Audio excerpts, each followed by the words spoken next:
Тём, скажи только честно, я правда потолстела? Ну, немного. Что?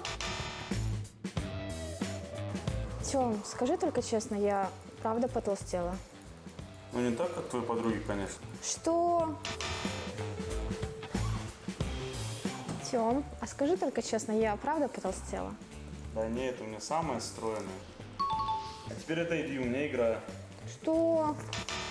Мужчины, никогда не говорите в лоб своей девушке о том, что она поправилась. Если вы хотите, чтобы она похудела, предложите ей совместный фитнес для улучшения здоровья. Ну или чаще с ней гуляйте. А спустя время скажите, как она постройнела. Так у нее появится больше мотивации. Тём, смотри, какие красивые сапожки. Угу. И все? Тём, смотри, какие сапожки. Давай купи мне. Ты же недавно себе покупала. Ну, таких у меня еще не было. И не будет. Без ужина так без ужина. Тём, смотри, какие красивые сапожки.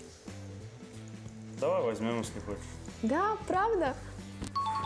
Ну, тут в оправдание могу сказать, что туфелек и сапожек много не бывает. Смотри, какая красивая девушка. Ничего такая. Эй! Смотри, какая красивая девушка. Вот красивая девушка. Эй!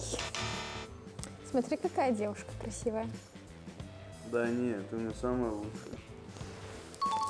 Даже если ваша девушка показывает вам другую девушку и говорит, какая она красивая, не ведитесь на провокацию.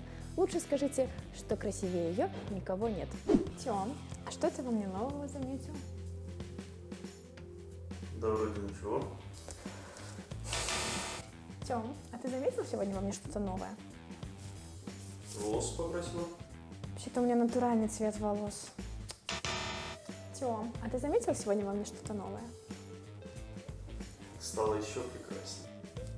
Ну, вообще-то юбка, ну ладно.